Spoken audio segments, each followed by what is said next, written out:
So good afternoon, everyone. A very warm welcome to our latest GFD workshop event.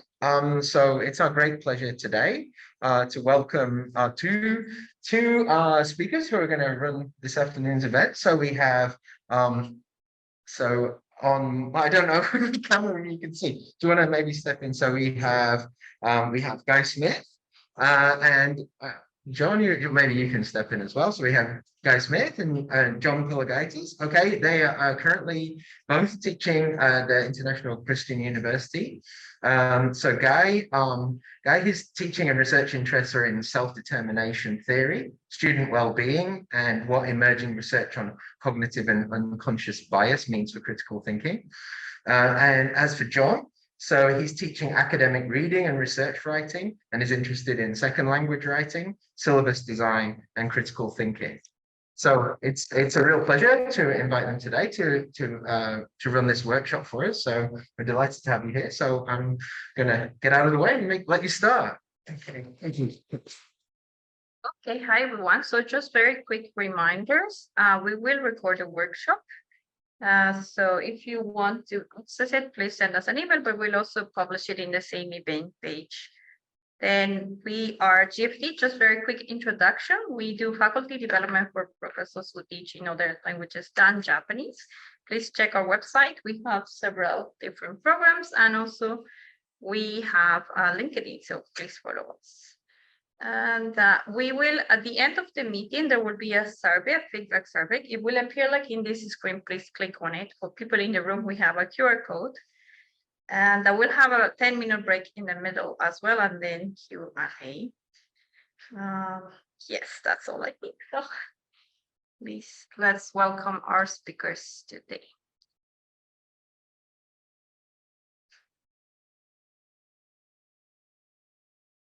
And please let us know if you have any issues with sound.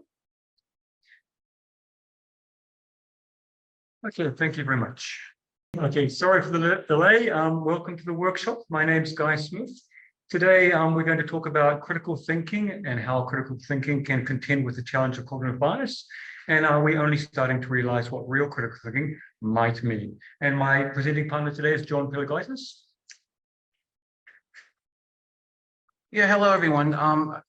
I'd just like to start off and give you a little bit of the context of where Guy and I are coming from. We both work at International Christian University, and all the first-year students come in and they have to take an English, English classes to get them ready for the College of Liberal Arts. So basically, we focus on academic reading, academic writing, to get them ready for the text and the writing that they need to do in these other departments. It's a very challenging task to get their level of English up so they can do research. And Guy and I both, strangely enough, we both live towards Ome. So in getting to the station that gets us to Ome, we take these long walks. And this is kind of, Guy introduced me to Thinking Fast and Slow, which is by Kahneman's book, which just blew my mind away. And we've had conversations on this 25-minute walk to the station time and time again. And today you're just going to see basically some of the ideas that have kind of manifested from these walks, from our research, from some of our papers that we've written over the past 3 or 4 years. Okay, thanks, John. So let's get started.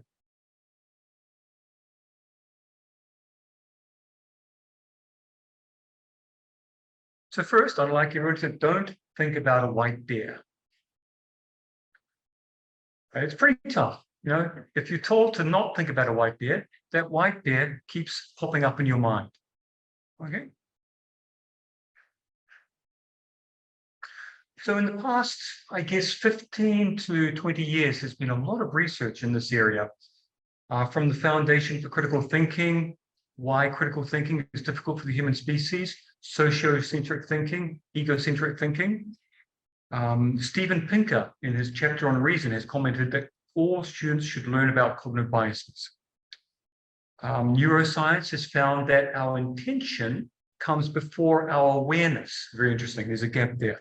These all point towards a similar outcome. And that outcome is, so the thoughts originating in our conscious. When you're wondering about what to have for dinner, when you're reflecting on an experience, when you're planning a trip away. Those thoughts in our conscious, and the thoughts originating in our unconscious, for example, cognitive bias, implicit attitudes, phobias, emotional reactions, etc. The outcome, when these thoughts appear in our conscious mind, we experience them both as originating in the conscious mind. Okay, if you think about a computer, the computer has the software and the hardware, but the screen is where everything appears, even though the software and the hardware are creating those some of those thoughts. For example, when these thoughts come into our mind, we don't say, oh, my unconscious just thought something. It all appears to be conscious thought. So what happens if we assume that the thoughts in our mind are a product of conscious thought? If we have this assumption, then we will also assume that conscious thought can always do something about it. Okay? If the thoughts are conscious, then the conscious mind can do something about that thinking process. When in fact, many of these processes are not able to be accessed by our conscious mind. This is referred to as encapsulation. And let's do a quick experiment. Okay, so the experiment, have a look at the left, or would it be your right? The one without the two lines. The A and the B color look different, right? Okay, look at the two lines. Now you can see that A and B are actually the same color. So your conscious mind knows that A and B are the same color. But look back at the left. Do you see them as a different color? No. Okay. Your conscious mind does not have access to that information. It can't know something, but then change the way it perceives something.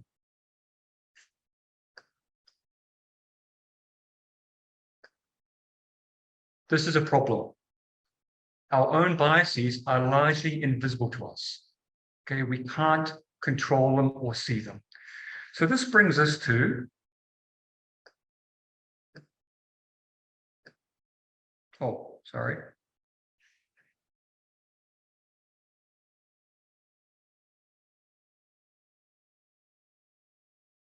question. How do you think or feel about the possibility of an invisible hand?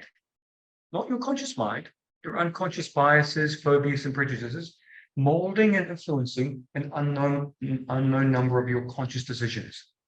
In some ways, it's unsettling, okay, that process. You're not in total control of your own thoughts, even though you think you are.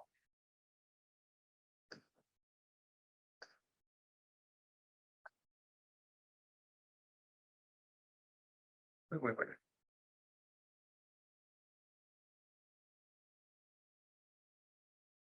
Blind spot bias is a well-known bias where we think we are less susceptible. So people often think they are in more control of the thinking than they really are.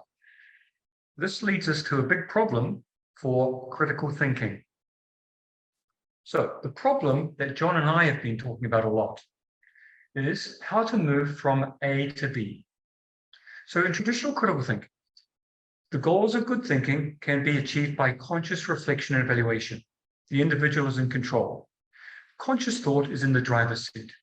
But as we've seen so far in the first part of the workshop today, we have these influential cognitive mechanisms that underlie and filter our conscious thinking.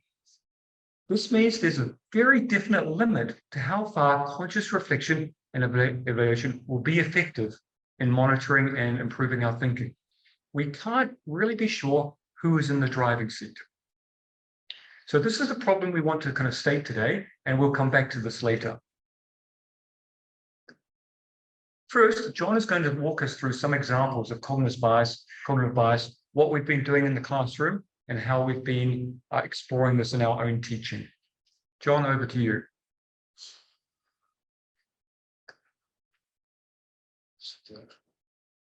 Well, thanks, Guy.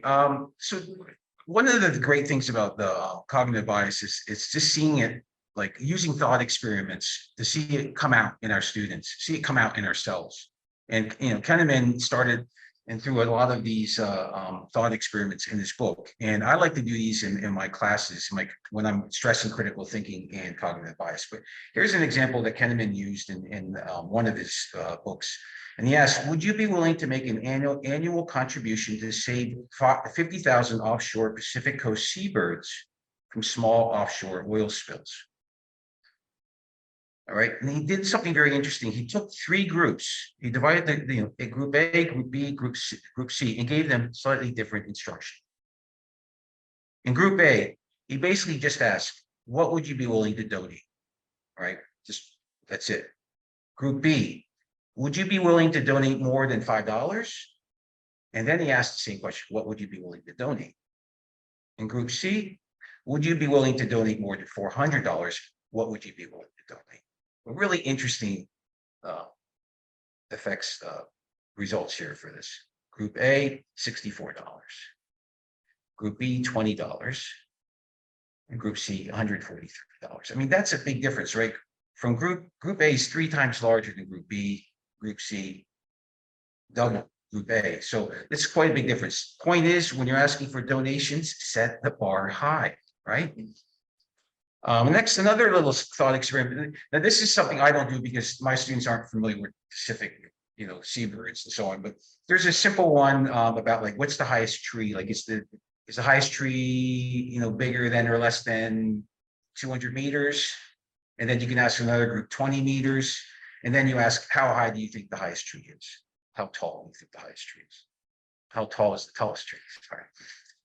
So really simple things. And one of the things, if you do want to try this little, cognitive bias awareness activity, a really good idea is to simplify it, like the tree example, and have a volunteer for group A and have a volunteer in group B be the recorder. And everybody in the group, they write down their answer, and then they go to the recorder, and then they tabulate the answers, and then they do a simple get a mean and then throw it on the board and see what the difference is. It's just a really nice activity. It's an eye opener for the students. A second activity I like to try. Oh, sorry. Skipped over this, but this is called the anchoring bias. These are decisions that are influenced by a particular reference point, otherwise known as an anchor. All right, so you set the point, and usually the numbers will be around that generally. So moving into the next activity I like to do. Divide a class in half and give each student version A, version B. Version A looks like this. Researchers have found that people with low self-confidence are more susceptible to flattery than those with high self-confidence. So in a sentence or two, why do you think this may be true? And also indicate the extent to which you find this result unsurprising or predictable. Now, version B, all you do is you flip it, right?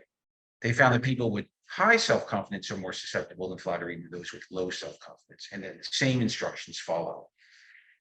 So the interesting thing is you'll probably get something like this.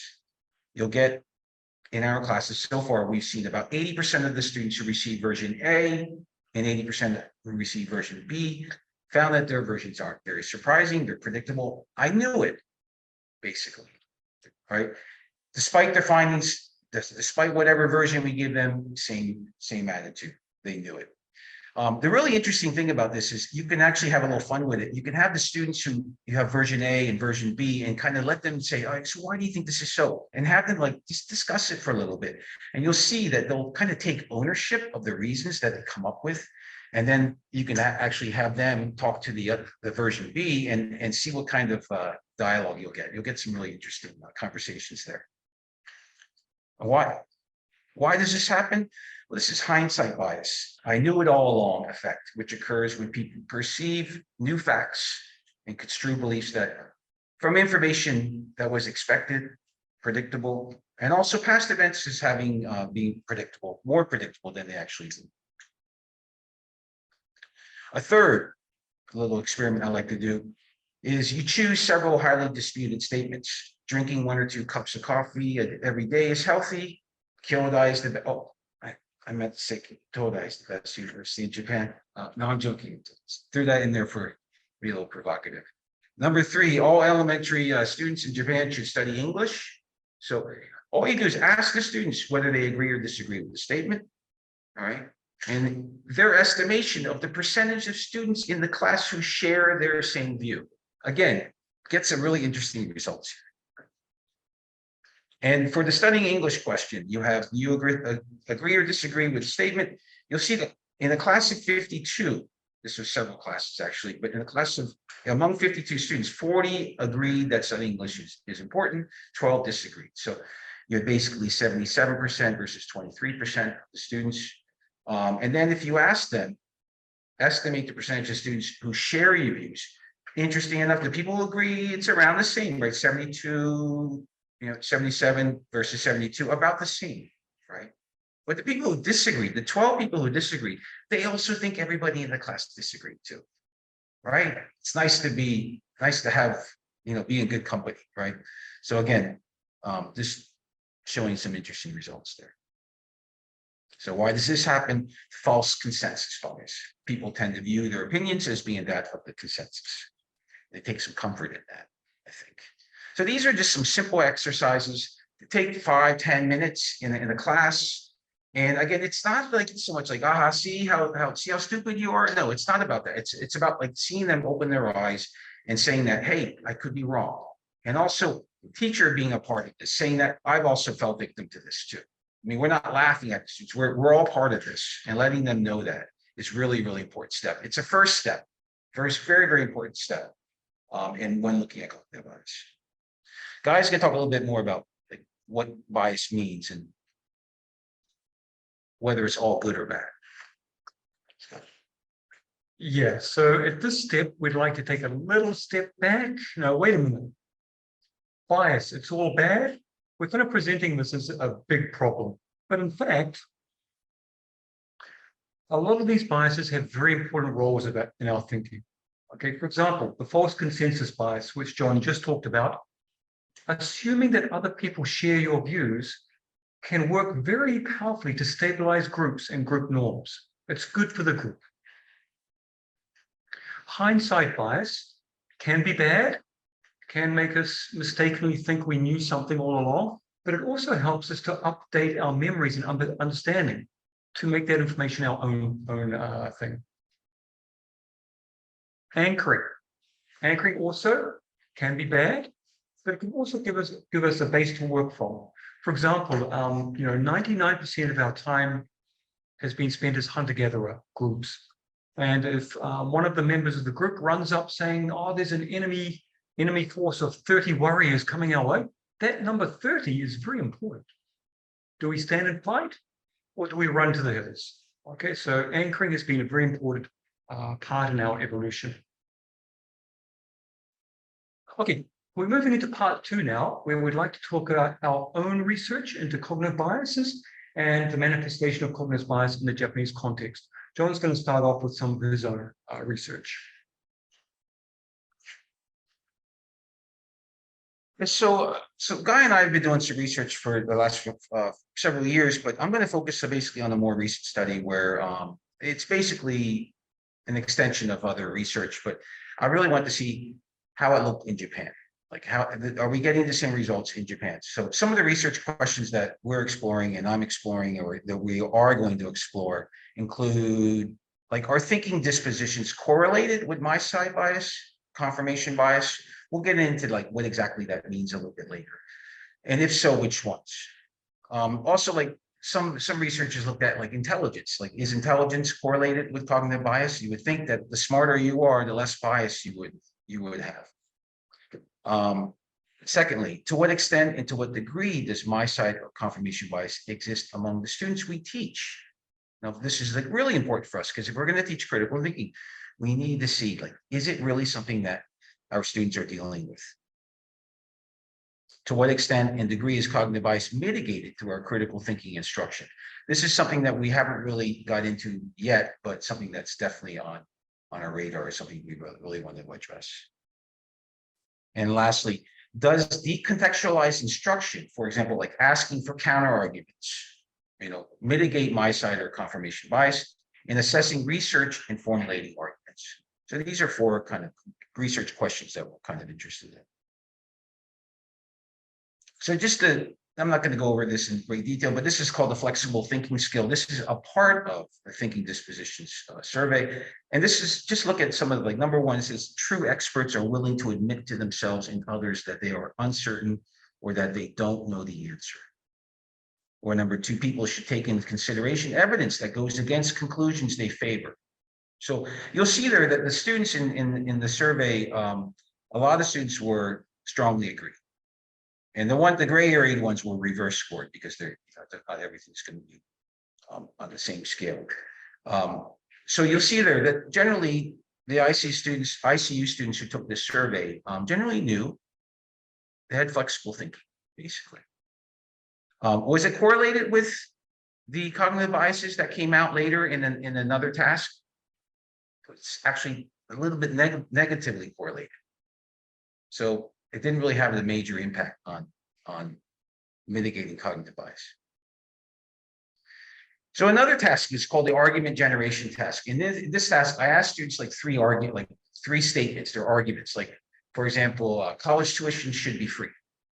All right, so students would say whether they strongly agreed or strongly disagreed on a Likert scale. And then I asked group A, please read the following statements and take your time to think about them. Write down the arguments about each issue. All right, try to write as many as you can, take your time. Group B, though, had a little intervention there. Please carefully read the following statements, take your time, and think about the issues from opposite sides.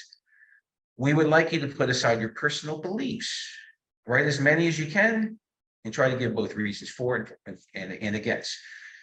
As writing teachers, we sometimes forget, maybe students need to be told to come up with counter arguments.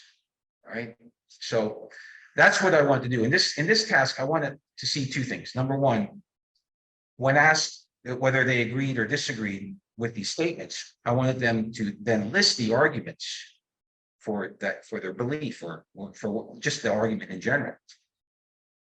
And based on the number of arguments they had that supported their opinion, that was considered to be a my side bias argument or reason. And if it was a counter argument, it would be an other side bias argument. Does that make sense? So basically, and I looked at both of those. And the other thing is, I thought that group B would have more other side arguments because they were asked to do so. Right? Makes sense, right? Again, this is following McPherson-Stanovich's 2007 study. So what did I find in this? You'll see group A, not a large number of people, 26. It's kind of like a pilot study. I'm just trying to get off the ground to see if this is something to pursue. In group A, only 26 people. Group B, 23. So group A, there were no counter arguments. At the top there, you'll see N equals 26, no counters asked. And then the next column, you'll see group B, and 23 counters were asked. So for college education should be tuition free, the mean number of my side arguments was 2.15. Not a lot. It's asking a lot of students to come up and write down all the arguments in a long survey. So I sort of get it. Mean number of other side arguments, 0.5, though, not many at all, 4 times more arguments, right? And if you look at group B, 1.61, much less, other side arguments, slightly more, 1. So you'll see in all the groups, the my side arguments are more. That's to be expected. But it was kind of interesting to see in this first one, there is a significant difference here between in this group. The other ones, there were no significant differences seen after conducting t-tests, looking at the two means. And here also, this was kind of an interesting result because the cost of gasoline should be doubled to discourage people from driving. The group B actually had a less of a difference between the other side of my side bias. There's a less of a difference there. I don't know why. So what does this mean? Just some very general conclusions so far. I'm not done sifting through the data. But overall, students tended to slightly agree that college education should be free. All right, so that was the highest mean. They slightly disagree that people should be allowed to sell their organs and that there should be a gas tax to discourage driving. All right. So the argument does matter, at least in terms of these results, these 3 points. Indication of my-side bias were revealed in both groups when generating arguments on several unrelated topics. This is to be expected. We're asking students to give reasons for why they think something should, why they believe in their argument. And like I said, independent t-tests reveal a highly significant difference between the two groups regarding the first argument about college tuition, and it had a large effect size. So you'll see the t-value there, the p-value, and Cohen's d was also shows a high effect. The other two, maybe a moderate effect on the Cohen's d, but not a highly significant t-test. And the last question I asked in this survey, had multiple questions, things I was trying to get at, was looking at like how students, like if being Japanese or your cultural background had an impact on how you see things. So again, this comes from an earlier study, Kahneman in his book, Thinking Fast and Slow. You'll see here, according to a comprehensive study by Japan's Ministry of Land, Infrastructure, Transport, and Tourism, a US car is 8 times more likely than a typical family car to kill occupants of another car crash. All right. Should they ban the sale of this US car?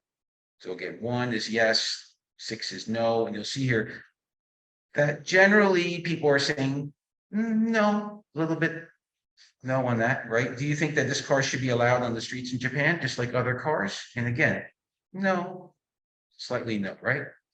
If you go into the next group, though, excuse me, was asked an opposite question. They're asking, according to a study by Ministry of Land, Infrastructure, Transport, and Tourism, the Toyota Corolla is 8 times more likely than the typical family, right? So we're flipping. These are Japanese students, right? So does it matter that it's a Toyota car and a US car? So let's see, right? Should they ban this? Should the US ban the Toyota Corolla in the US? And you'll see there, do you think that the US should ban the sale? 4.26.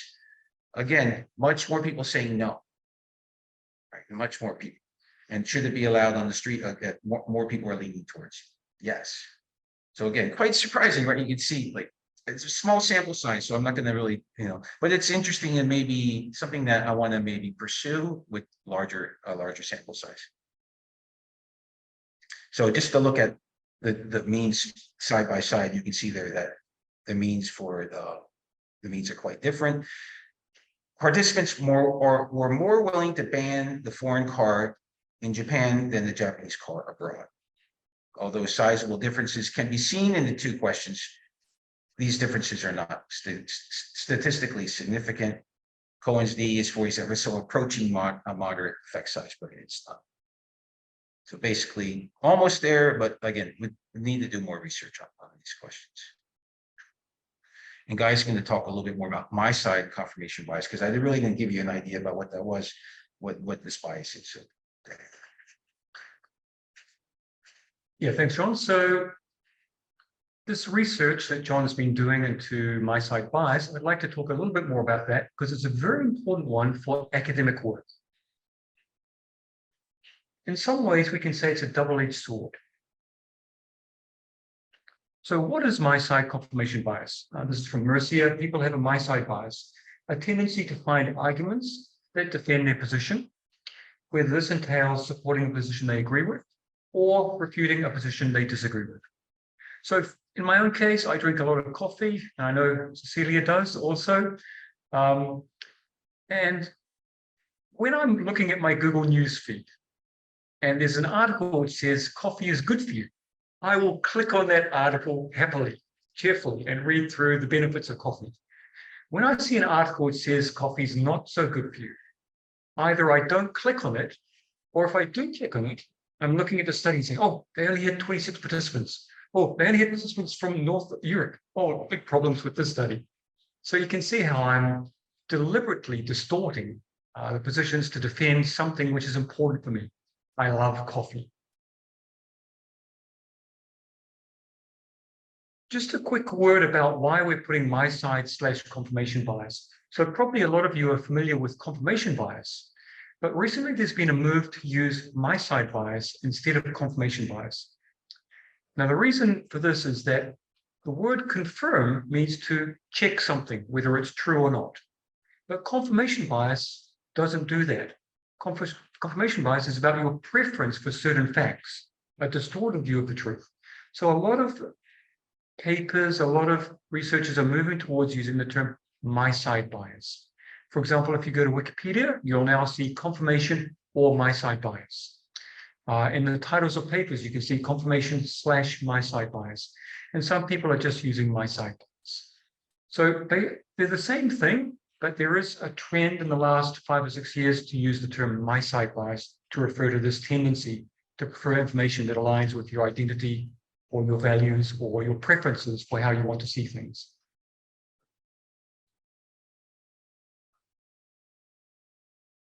So first, the bad side.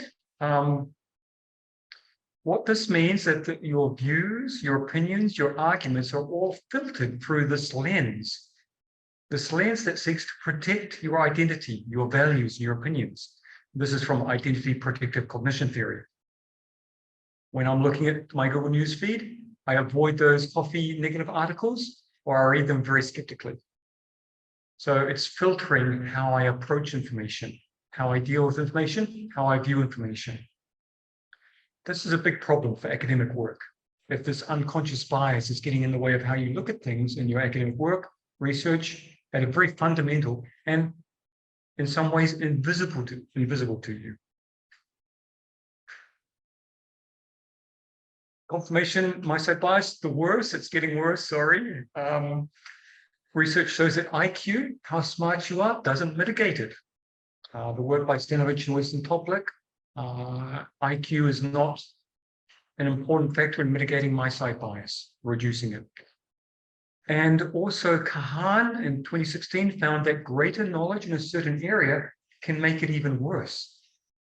For example, if you have an important value, you will use your intelligence and your knowledge about something to defend that, even though it might be the wrong side of the opinion. This is a problem. But remember, we talked about biases have good sides and bad sides. So if we want to look at the good side of the my side confirmation bias, we definitely had it for a reason. It must be there because it's had some adaptive worth. So some of the theories that are currently being explored about this bias is that, firstly, Mercier and Sperber argue that it's a very useful persuasive technique for dialogue. So if everybody brings their best game to the match, their my side bias, all information, all the data, everything they can possibly do to support their argument, you're going to have great arguments clashing together. Another viewpoint is that the bias promotes cooperation as a group by promoting shared outlooks, okay, and aligning beliefs that increases the group's cohesion. And finally, Peters has speculated that confirmation bias evolved because it helps us to influence people by bringing a very strong argument and, what we think is spread through the group. Now, personally, I think all of these are probably true. All of these are probably being manifested in the my side bias.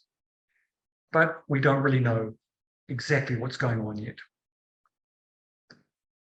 Okay, so the my side confirmation bias, to better, we know that people will argue fiercely to defend their value positions. So like I said before, they're bringing their best game to the argument. We also know that people will evaluate other people's opinions very carefully. Okay, they will listen to other people and say, hey, are you sure that's right? Do you have data for this? How can you back that up? And we know that people in general are open to better positions. This is how science has generally progressed, as different opinions, different ideas clash, and slowly the better ones rise to the top. Doesn't always work perfectly. Sometimes science does take a step backwards, but in general, progress has been forward. So we can sum this up by saying that when people freely share their opinions and ideas, their ideas will clash, and the better ones should rise to the top. That's how my side bias confirmation should work. But the key problem here is psychological comfort. If you think back to the hunter-gatherer groups, okay, small tribes of, not great numbers, they knew each other. They grew up with each other. They were very comfortable with each other. So they were able to reach this psychological comfort in their discussions. And 99% of our time has been spent as hunter-gatherers. So my side bias was very useful. In the modern society where people come together infrequently and often don't know each other very well, it's not likely to be as frequent that the ideal situation will be where people can freely share their opinions and freely share what they say. So we're going to come back to that and give you some ideas for how we can look at better conversations, better discussions in the modern situation where my side bias is probably not working in the way it was intended to do. But before we move on to that, we'd like to just keep two things in mind that were expressed by Daniel Kahneman.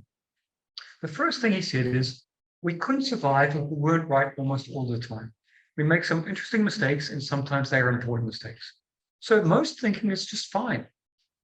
We're pretty rational. I mean, if we weren't rational, we couldn't get from home to work every day. We'd be lost all the time. So most thinking is just fine. But Kahneman has also said that we make some important mistakes. And those are the ones we really want to try and avoid. We want to reduce and mitigate in our thinking. A second quote from Kahneman is, it's not a case of read this book and you'll think differently. He said, I've written this book and I don't think differently. So you're not going to become a super thinker just knowing about these biases. Okay, we'd like to take a little break to give you some time to think about this question and hopefully get a bit of feedback. What are some ways you think your students and colleagues might be adversely affected by cognitive biases in their thinking? So we'd like to take a few minutes. People on Zoom, if you could communicate with us through chat, that would be great. So just curious if there's any, do you have anyone who want to give their opinion about this question?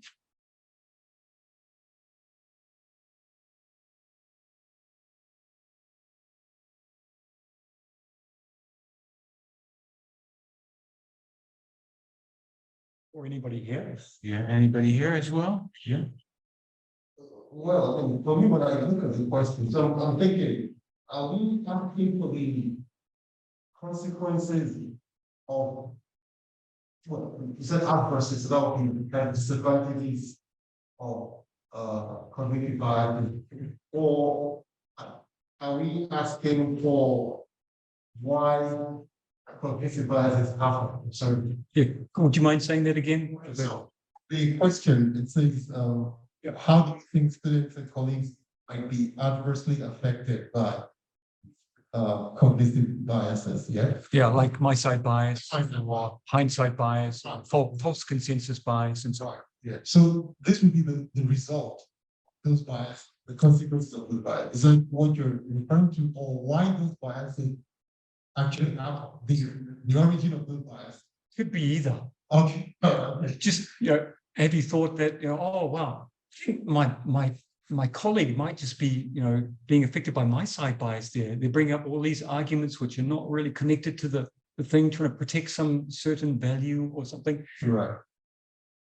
So, well, if I divide it into those two categories that I mentioned, so, I mean, one, as a scientist, I'm a chemist, so lack of evidence or misinterpretation of the evidence, or even the ego of the person. Do you find that sometimes when you have a meeting with I think it can help. So that could be the origin of the bias, and then of course the consequences of that emotion of you make a fool of yourself. Yeah. So Right. I can think of all of the things. So that's what came to my mind. Students? Well, in the case of students, so again, their ego not willing to accept the teacher when the evidence. Exactly. We've had the same experience. Like, why won't they listen, right? Or why won't they listen? So yeah. That would be one reason. And of course, to get punished, I mean, the teacher wants to be me. Yeah. Yeah. I give them a chance to talk. Great. Thank you very much. Thank you. Anybody else have anything? You don't need to give it just a comment, reaction to the question. Okay. We'll take a Break. Yeah, I guess we'll take a break there. Maybe 10 minutes, maybe till 6 o'clock. Cecilia, is that up? You show the question again, so once. Oh, Yeah, we'll show the question again, and after the break, if you want to say anything further about the question, that would be great. And again, I think we're this can be interpreted any way you like. I think, you can take it two ways, like the result, like we had people on contracts, and the teachers, and so at a teacher meeting, those people didn't speak out very much, and they generally just went along with the with what the higher ups had to say. So there was no pushback. And we want pushback, right? Sometimes, especially if it's bad policies. So I'm just curious, like maybe you've also experienced it. If you're a student, maybe you experience that in a group, working in a group. And if you're a teacher, maybe in working with other teachers with higher status and so on, there may be some issues. Just curious if you had anything you want to talk about. It is being recorded, so maybe you don't want to say too much. recording bias. Yeah. So just in the next part, after the break, we're going to talk about this, 8 tips. So we're going to get a bit more practical now. We've done a lot of talking about theory and background and giving you information about these biases and how they work and so on. But we'd like to bring it to a more practical level with some tips that you can use in your class tomorrow to reduce the effects of these, to reduce the negative effects of these cognitive biases. So we'll take a 10-minute break. Okay, everyone, welcome back. First, thank you for the question. We'll come back to that a little bit later. We'd like to first cover some tips that teachers can use in their classes tomorrow to reduce the negative impact of cognitive bias. John. Thanks, Guy. So we thought we'd start with the first tip. It's, probably very important just to think broadly, right? So at the broadest level, we need to promote a mindset that accepts uncertainty. Basically, that we're wrong, that we are prone to mistakes, So again, transmitting to students the importance of a willingness to ask questions of their own understanding and, when appropriate, to accept they were wrong in the search for better understanding that will lead to more awareness of and motivation to take a hard look at potential weaknesses in their thinking. I tell my students to not write long sentences like this, but I just did it. Basically, activities where people can be placed in situations where they have to make decisions, and that those decisions can be wrong, and that they actually say that I'm wrong.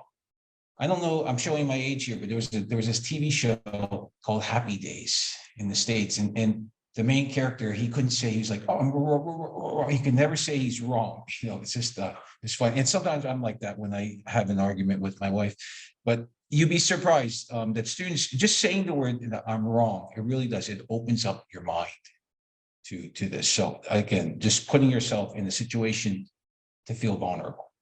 All right. Number 2, awareness building of cognitive bias. So talking generally about specific biases when the opportunity arises. So again, get familiar with biases.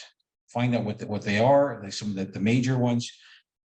Biases are pretty interesting to talk about and can easily fit into any academic discussion of understanding evidence, arguments. For example, if we look at, there's a bias called order bias. So if you're doing research, and let's just say you do animal experimentation, you do a little keyword search, bam, all these articles will be pretty much anti-animal experimentation, right? That's order bias. And students usually look at the top ones, right? And they may even scroll through a few more. So again, like the top 15 sources are all so students may take on that opinion. So just letting students know about order bias, really, really important things, right? Also, confirmation bias, my-side bias, the halo effect, authority bias. These are all biases that manifest themselves through many activities. So thank you. Sorry about that. But again, if you look at the bottom of the slide, you see confirmation, my-side bias, the halo effect, authority bias. Somebody maybe has more status in a group, maybe dominate the group. Hindsight bias, the ostrich effect. There's so many. And just getting familiar with a handful of those, and seeing how they manifest is really important. And again, it's a nice instructional moment that you can use in your classroom. So, Guy, would you like to talk about the next one? Just as a note, Cecilia has posted a handout on chat, which includes all of these, if you want to download that later and have a look. Okay, so the third tip we'd like to share is another awareness building of cognitive bias. Present yourself as an example. Okay, if students can see you as an example, they're more likely to reflect on themselves also as being biased. For example, I talked about the my side bias and how I love coffee and find myself avoiding any article that just says any negative impact of coffee. I often talk about that with students and let them know that, I'm also prone to these biases. Fourth point, awareness building of cognitive bias. Do some AHA style warm-ups or activities that work in with your lessons. So the reason why these are very useful is they help students to visibly experience their thought process going a bit funny, acting a bit strangely, and experiencing that they might be affected by these cognitive biases. For example, the checkerboard illusion, which we looked at earlier, the A and B, the different colors. Don't think about a white bear. And as John explained, doing anchor type experiments with the class, where you present a number and their thinking is affected by that anchor.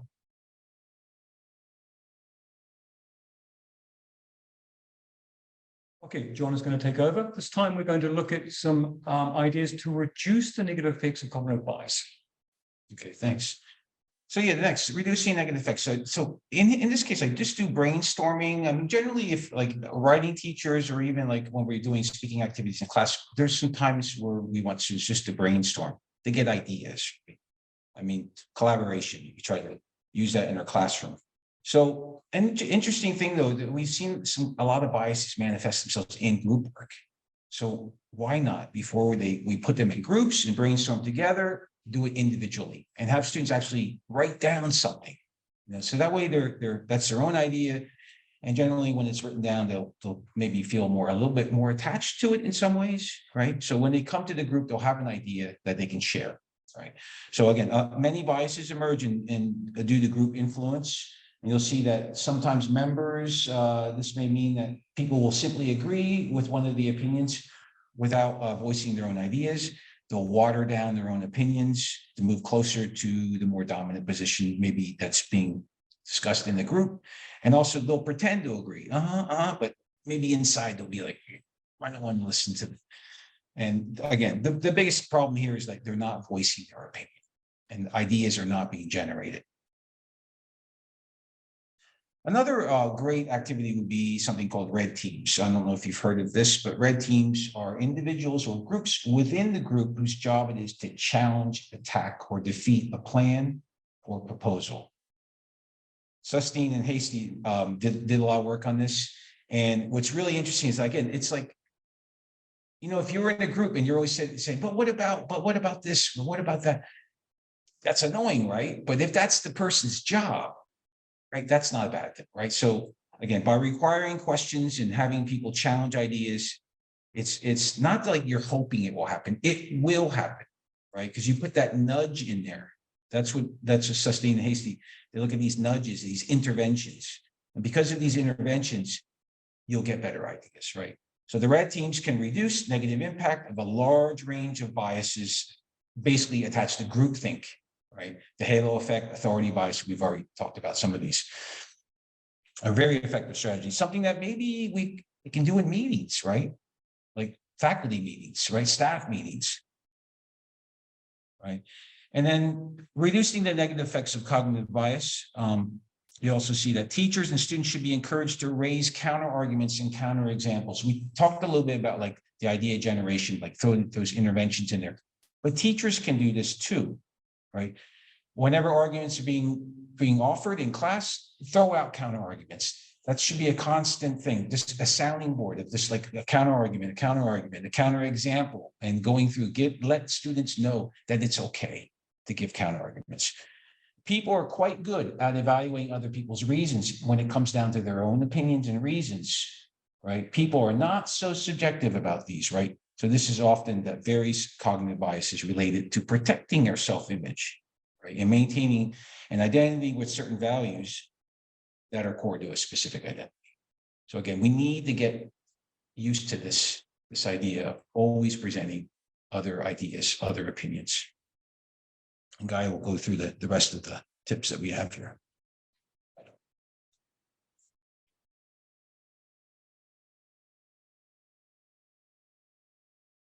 Okay, the next tip we'd like to share with you is reducing the negative effects of cognitive bias through silencing the leader. So often students who have quite strong spoken skills will emerge in classes as authority figures that other students feel they need to listen to just by virtue of their stronger spoken skills. And this is a pretty big problem. Once you have an authority figure, it can trigger a range of biases, including authority bias and the halo effect. The halo effect is when somebody's opinion or somebody's position is given more weight than it really should be given. So one strategy we would suggest to reduce these biases is to make that student, outspoken, one with very strong speaking skills, the leader, and say, okay, I want the leader to be quiet until everybody's shared their own opinions. Then the leader can step in and say what they think is right. So you're making them the leader, in a sense, giving them power, but you're also taking away the power by saying, hang on a sec, just wait till everybody else has given their opinion.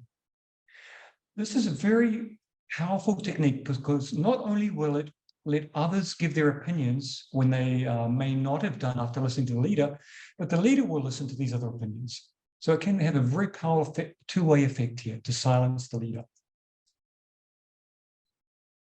Our final tip is blinding and dimming. So this is in which we on purpose limit the information we give to prevent bias.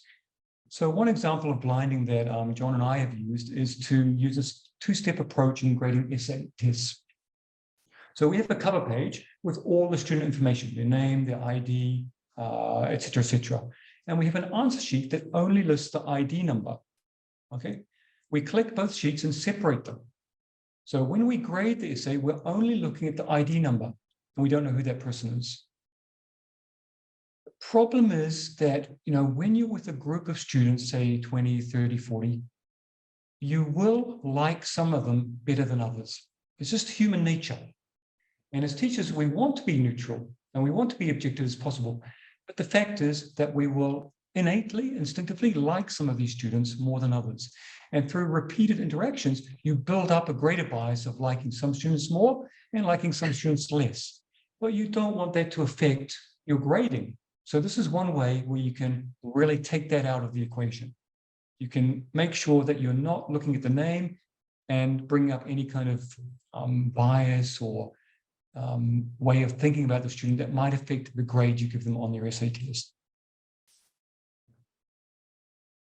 Okay, so we'd like to just go to a quick Q&A on the tips. What we've talked about for our 9 tips, and that's on the document that Cecilia shared with you in chat. Firstly, a general willingness to see thinking as biased. If we can instill that in students, that's a big step towards working to mitigate and reduce their biased thinking. The second thing is awareness building of bias. What are they? How do they work?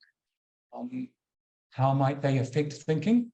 And finally, some practical ways, red teams, silencing the leader, brainstorming individually before group work, some real practical strategies that are going to work in general to reduce the negative effects of these biases. So, how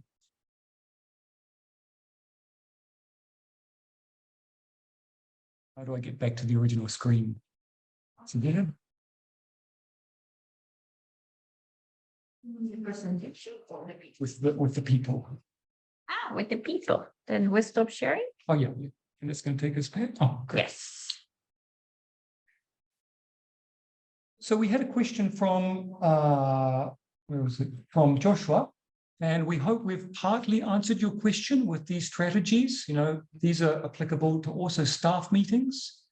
If you can assign 2 or 3 staff members. Oh, by the way, red teams is widely used by the American military to encourage free thinking. They had a huge problem with opinions and various views not being expressed because they have a very hierarchical institution and they want those opinions. So they started to use these red teams very effectively. And on our handout, there is a link to a podcast which talks all about red teams and how to use them and the benefits they have. So we hope, Joshua, that's partly answered your question. Is there anything else you'd like to ask in connection to that? Please go ahead.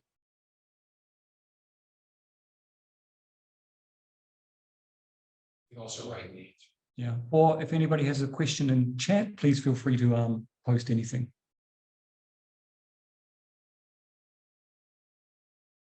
Anything from the floor about the tips? Well, maybe are the whole as well? Yes. Oh, thank you. So this yeah. So my question is, how can we influence the unconscious mind?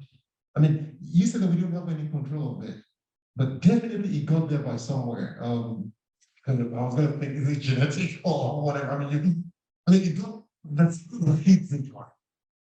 Now, the tips you gave us, are those ways of influencing it in a positive? They're what we call outside interventions. Okay. So if you think back to the example we used of the optical illusion, Right. we had the outside intervention, which showed us that the colors were the same. These outside interventions are designed to work in the same way, to bring the thinking back to a better, a more correct way of approaching things. Red teams, if you're having a group where biases are present, where there's an authority bias working, if we use red teams, we can bring that back using the outside intervention to a better system. We can't remove it completely. That's asking too much, but we can definitely reduce it by using red teams. Authority bias could be reduced by these red team approaches. Okay. So again, I'm still trying to go down to the origin. It's really tough. I mean, there's a lot of argument to what extent they're innate and to what extent they're socially constructed. And some people think, for example, my side bias is innate. Other people argue that it's socially constructed. There's a lot of disagreement about where they are. They agree that there is a my side bias, but where it originated, innate or socially constructed, is a huge topic of debate. Still going on. Right. And outside intervention. Oh, sorry. Yeah, I mean, but judging on how some people are choosing to, but somehow judging at how some people are viewing it, like Sustain and Thaler, nudge, they see it as it's more innate. We have to build these framework around it to minimize ourselves from making these biases. So it's just really interesting. I think if you look at like nudge, then I think that's how you see some people approaching the issue, and others will approach it other ways. So the outside interventions are way of letting of the way it should work. Yeah. So the outside interventions are working to recalibrate the thinking from a distorted to a better, like with the optical illusion. Okay, the different colors, outside intervention lets us know what's going on, what's wrong there. Okay. Just one quick comment. So yeah, when you talked about the authority students, it just cast my mind back to a student that I have, so and then thanks for the tip you gave. So I'll be using that.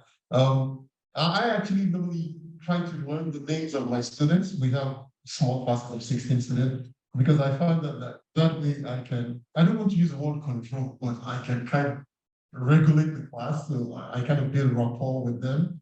And if a student is not in class, I try to ask, where Tomoki is or this, so that in that way, I'm trying to control my bias for one student. I mean, I have the metaphor that my class, we're going to play on the slides. Okay, so I always want to check whether all passengers are on board, regularly. But yeah. So, well, you mentioned something about we as teachers innately liking some students and others. I guess once unconscious bias is very difficult to check oneself. That's it. I think your situation where you're getting to learn the students' names and using it, that's probably a really great thing to do. But when your liking or disliking for a student starts to interfere with the grading of an essay, then it becomes a problem that you need to kind of apply an outside intervention, that blinding, where you just don't have access to the student's name anymore. So you can't be affected by that bias anymore. That works really well. Thank you. Thank you. Any questions from the online group about any of the tips or anything you'd like to check with us? Josh. Hi, can I ask a question? Yes, go ahead, Midori. Hi. Joshua, Hi, just a second.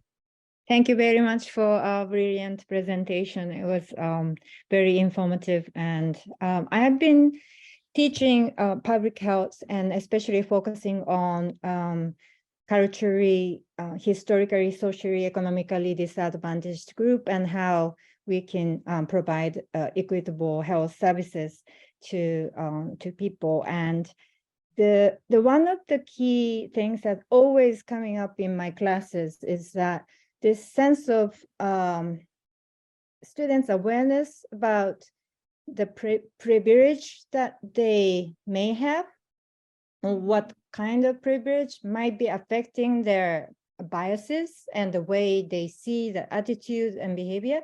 But also, I am constantly trying to raise awareness that the people need to have cultural humility to be modest and be able to evaluate constantly how you see the world and how how you can contribute to the other people, and not putting you as a center but others as a center of your thinking.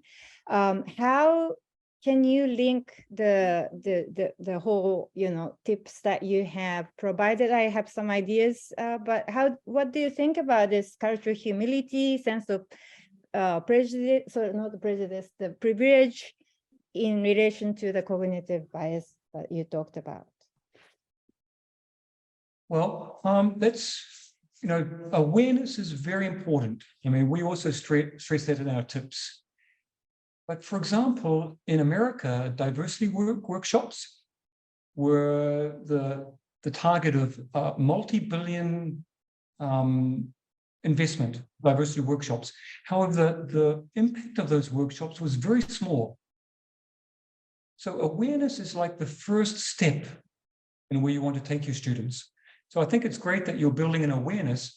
Next, you need to think about, how do I get those students to go beyond just being aware of something and actually using interventions or using certain strategies that make sure their thinking is calibrated to where you want it to be.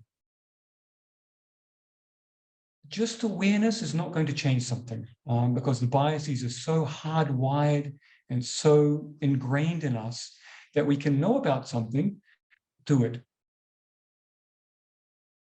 John, did you want to add something to that? Yeah, I just wanted to quickly, if you go to tip number 1, where you're talking at the broadest level, again, getting into that, that we're susceptible to problems, and that accepting of uncertainty, accepting that we're wrong. So having activities where we're actually, it doesn't have to be white privilege per se, but it could be just an activity where the student would come to the conclusion that I'm wrong. Where they come, so in the activity, somebody is wrong, and then the student would have to say those words. And I know it sounds like a really simple thing, but it really has a lot of impact, I think. And I think it opens the door for more serious conversations that you would have, such as white privilege. It's just a start. Yeah, I mean, that's a big question you're asking. But yeah, I think it's a step in the right direction. Yeah. And sorry, just one more thing, Midori, I'd like to add is that one of our tips is that teachers should be proactive in offering counterexamples. Often we say, students should work together and challenge each other. However, the research shows that complex and sophisticated counterarguments are going to be very powerful in helping someone overcome their biased thinking. So I would strongly encourage you to introduce complex and sophisticated arguments which show how privilege works, so students can look at those and think, okay, now, is that really right? No, and they can challenge that and slowly come to a realization that their own thinking may be problematic and may be biased. Great, thank you so much. It's both of you are very, thanks for very the question. informative. Thank you so much. Shall we talk about Joshua's? Yeah. Okay, Joshua had a question about, can you give some practical examples of how to overcome these challenges in the classroom? Thinking in other models.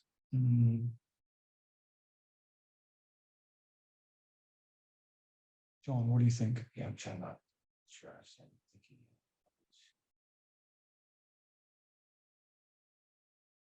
It's very difficult to get your students to think in other modes. Our general suggestion is to help them learn to apply outside interventions, which will recalibrate their thinking. The research, like Daniel Kahneman commented before, I've written this book, but I still think that way. So he's very aware that his own thinking is not able to just adopt other models and ways of thinking. He has to use interventions and certain strategies that will help him overcome his own thinking. So it's a really tough question, Joshua. I'm not sure how we can answer that. Do you have an idea, John? No, I just want to like Josh, Joshua, sorry, Professor Josh, Professor. I should be calling you by your first name, like I don't know. But no, it's like overconfidence bias. Like in the States, if you ask like a group of people, like how many people in this classroom are you smarter than, or are you more competent than? And it's like in the States, it would be like 80%. I'm sure Canada may be almost at the same level. In Japan, I wonder what that number would be. So I definitely cultural bias, like overconfidence bias. These are issues definitely, and really, I don't know if it's a quick fix here. I think it's something that has to develop over time, and I think especially with culture, it's always there. But again, like Guy said, establishing a framework where we can kind of change some of those established beliefs, and I don't know if that's not a very good answer, but that's a tough question. Yeah, sorry. Just one piece of research has come to mind about that. When we do change our minds, it's generally when we are given an opposite opinion or a new perspective by a person that we trust, that we truly believe is someone who is reliable and trustworthy. So these kinds of encounters with people who you know well and trust, when they give you opposite opinions, that has a strong effect on our modes and ways of thinking. So one piece of advice would be to seek out those people and give them your opinion, your ideas, and listen to them. We are not so open to accepting opinions and ideas from people who we don't have a strong relationship or that we don't trust closely. Does anybody else have a question they'd like to ask? Can we go on to the discussion questions? Yes. First one is, what activities or interventions have you already tried in your classrooms that could mitigate cognitive bias? Have you tried anything similar to red teams? Do you do brainstorming in groups? Have you ever tried it doing it individually first? Or any of those ideas? So we'll take a couple of minutes for people to think and then get some answers or feedback or responses. Okay, would anybody like to share something they've tried or experimented with in trying to reduce cognitive bias or remove cognitive bias in their classes?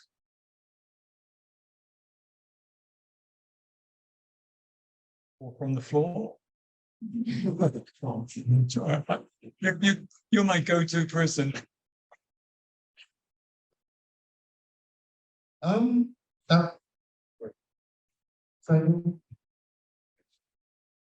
Okay, I don't have any specific activity, but what I kind of have is something I use on a day-to-day basis in class. So when I do ask student questions and I get answers from them, first I try to find out the way they're thinking, how did they arrive at the answer? And in some cases, when a student does give a right answer, I do ask the class, does anybody have another opinion? Rather than, not just, oh, this is the right answer. So, because I try to find out how the students are thinking, because I don't have all the answers myself. And I find that things I never thought of, the students actually bring it to mind. So I try not to go into a class tired. I think a friend inside I can be receptive. So I use that on a day-to-day basis. Great. We might just suggest that when you do that sometimes, have them all individually write down their opinions. Okay. Collect those, read through them, and read a few out to the class. Okay. You might get a wider variety of responses and so on. Thanks. Yes, Joshua, please go ahead. All right. Can you hear me? Yep. Yeah.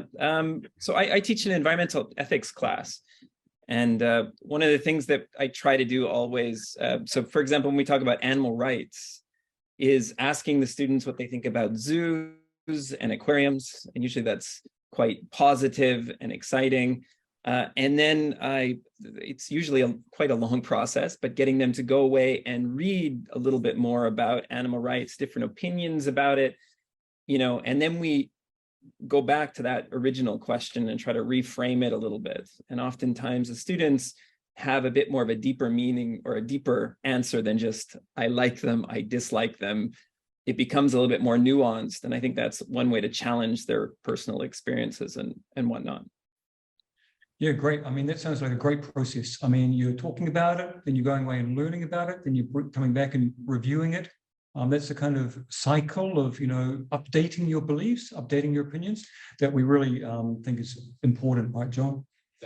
Yeah, rather than that one-off discussion, okay, go home and write your essay. Right. All that my side bias is going to be taken home. There's no kind of reviewing and thinking, well, am I saying this because it's part of the group I belong to, or am I saying this because it's part of the culture I belong to? Whereas the bias that might be affecting what I think about this. So I really like that cycle of coming back to things, talking about them again, and so on. Right. I did have one quick question. You mentioned interventions, and maybe I'm misunderstanding this. That seems like, I think I've heard about that through like AA meetings kind of thing, right? It's quite a shocking, hard-hitting, I don't know. What we call them outside interventions, right? Okay. Well, maybe you could talk a little bit more about, this is something I've been thinking about in my classroom, but I don't want to shock students in the same way. But what kinds of interventions could you use in that case to really, I guess, shake people out of their biases a little bit, or put them in a situation where they have to rethink some of those concepts and ideas? Well, the red teams is very powerful. If you have a group of 4 or 5 students discussing this, assign one student to be the why person. Like, why do you think that? Is that true? Could there be a better animal? What are the positive sides of this? If you're having kind of trouble getting those questions, you could provide the student with a list of questions that they should ask for each opinion. Just general why, give me more reasons. Are there any benefits or disadvantages? So you have one person who's bringing up some nudges that move students towards just kind of reflecting on and re-examining their ideas. Often in a group, you'll find that one student presents their idea and the others are, yeah, that sounds pretty good to me. Some of those students might not be actually thinking that. But it's often, especially in Japan, people are a bit reluctant or feel a bit hesitant to say why, or are there other advantages or benefits? But if that's your job, if that's your responsibility, then that barrier is lowered quite significantly. Right. Okay, that's a great idea. Thank you very much. Thank you for your presentation. Really appreciate it. By the way, Joshua, on the handout that's CEO posted, there's a link to a podcast which goes into a lot of detail about how to apply red teams in all kinds of different situations.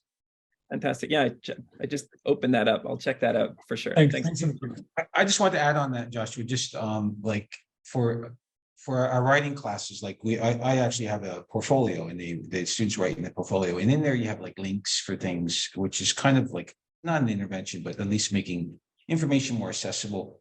And if you're doing like peer review and like, so using checklists and having them kind of go through those things, that's sort of an intervention. Like you're just encouraging them to go through a more systematic approach of getting work done. Okay. Yeah. Useful. Thank you very much. Thank you. Okay, any other questions or comments?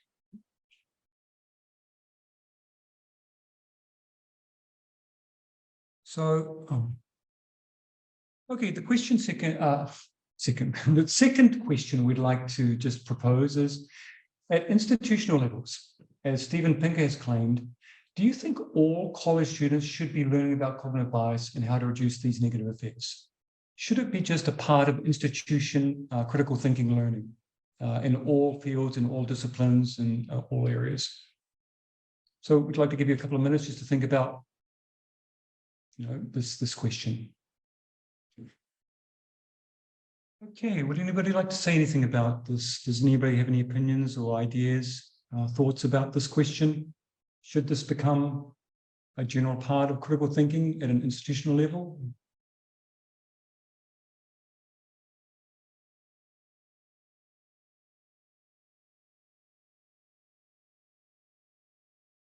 Go to the floor first.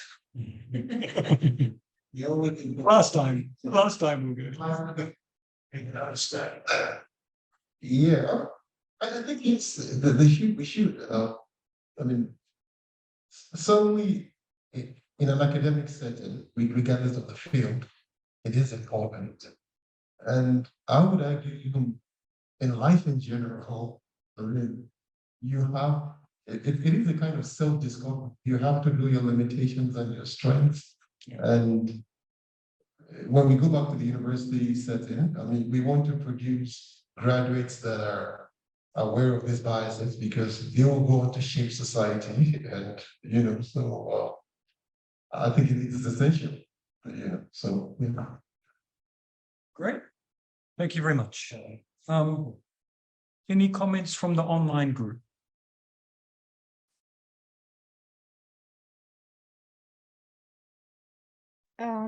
I have just one, because of my field of work being public health and medicine related. I mean, I think there is wider understanding that in the medical education community that this has to be, of course, part, because the cognitive bias very strongly affects the misdiagnosis done by the doctors.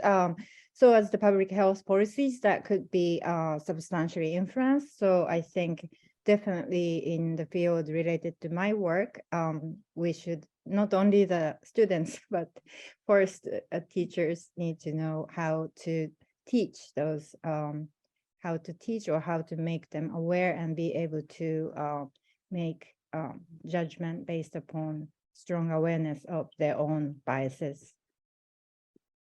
Yes, thank you for the comment, Midori. That's in medicine and business, the work and progress in addressing cognitive bias is much more powerful than in education at the moment. So that's, completely medicine and business are the two leaders in that area at the moment. There's a great book, by the way, Midori. It's called How Doctors Think. Do you know it? I heard about it. Oh, it's I a great haven't read book. it. Well, you should get it. It really is a wonderful read. So enlightening about the world of medicine and cognitive bias. Yeah, How Doctors Think. Everybody, please. It's a great read. Not just me, Donnie. Everybody, please have a read of that. Thank you. Any other questions or thoughts about that? Yes, Joshua, go ahead.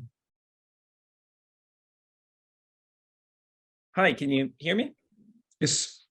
Great. I mean, the one thing that occurs to me is that, I mean, in general, I would tend to say that, yeah, we should all be learning about these biases and have more critical thinking built in. And one particular kind of major crisis, I guess, that we're in at the moment is, social media's influence on people, maybe over-influence. And oftentimes that's because algorithms are feeding us fearful things that make us angry and frustrated. And that becomes a real draw to these things, right? And it becomes quite a biased way of building an algorithm. It sort of hijacks some of these issues that we have in understanding the realities of the world, right? And so teaching people more about these biases and the critical thinking end of things hopefully can start to overcome some of those more rudimentary things, and a lot of the social media issues that we're sort of facing now, I think could hopefully maybe be overcome in a better way. I don't know, maybe you guys have some ideas or opinions about some of the trouble we've gotten in with social media and some of these algorithms feeding us biased things. Yep, that's a great question, great point. And I'd like to recommend, I think it was done by the Swedish or Finnish. It's called Bad News. And it's a website where you become a troll. And it leads you very slowly through those steps. You're not really aware that you're doing this until you reach a certain point where you realize that, hey, I'm a bad person on SNS. I'm doing these bad things to get followers, to gain influence. Yeah, it's called Bad News. And the way it works to overcome an overly rosy picture is that it presents you as a person who's just trying to get ahead individually, gradually building up this negative influence on the net by trying to get followers and likes and so on. It's great. I've done it a few times, and I always end up becoming a bad person. But even though I started out trying to be good person. Yeah, it's called Bad News. I mean, isn't our brains are built, they come sort of pre-packaged with all sorts of issues, right? Biases are something that's built into it. And I don't think we understand that. We usually think of a brain as much more of a, you sort of fill it with knowledge and you can become a good person, but it's very, very easy to hijack, right? And that's where this sort of trolling behavior comes from, right? That's the reason too that hearing one negative thing, you need 10 positive things to overcome it, right? So we are attracted to some things, and this is part of just these built-in problems and issues. Sorry, that's our bell. But anyways, I'll definitely have to check it out. You can find Bad News on the internet just by doing a Google. Just type in Bad News. It should pop up. We'll be able to send emails out to the participants later. So if it does, I'll send out a link to everybody later where they can find that. Fantastic. Thank you. Sorry about the bell. Was there a bell? Cecilia, is there a one? He's fine. Oh, on his side, okay. Yeah. Wait a little bit. No. Okay, any other comments or questions? So our last thing today, John. If anybody has any questions or comments about anything we did today, please feel free to let us know. No? Hello, Okay. hello. Oh, yes. Hi. Can I ask you a just question? about to finish. Go ahead. Sorry. I was wondering if being aware of bias could be risky in some sense, because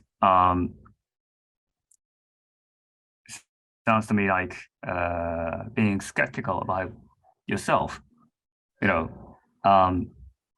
if you want to get something done, you have to be determined. You just give it a go. But thinking about bias could be like, am I wrong? Or doubting yourself. So, but if you wanna, motivate, if you need to motivate yourself, you have to think like, there's no room for doubt. I just have to go.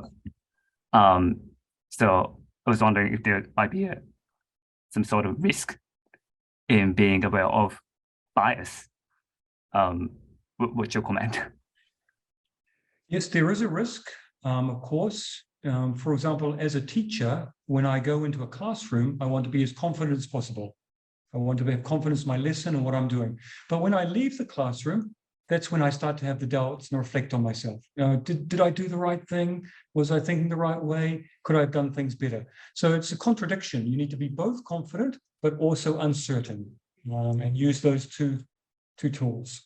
Yeah, we are talking a lot of our context comes from like an academic, like reading, academic writing, critical thinking, instruction. So to be confident when you're writing a paper and not citing sources or citing the wrong sources is not good scholarship. So we do mean it in a sense, more or less in an academic sense, and something that we would put in the activities to enhance critical thinking instruction. So, but yeah, definitely positive thinking, and we do need to trick our mind sometimes, right? Before you go up and deliver a speech, we need to trick our mind and be positive and so there is an important value in that, but I guess we're talking more about critical thinking instruction, right? Yeah. Just as another point, there's a great book by Adam Grant, came out a few years ago, called Think Again. And a lot of the book talks about how to balance being uncertain, but also being confident in your opinions, and balancing the two contradictory important approaches to thinking. Yeah, Think Again by Adam Grant. Thanks for the question, Shaw. Thank you very much for your answer. Thank you. He reads more than that, by the way. It's on your reading list, right? Yeah. We can. Okay. Okay, everyone, thank you very much for coming today. We really Thank you appreciate so your much. attendance. Really appreciate it.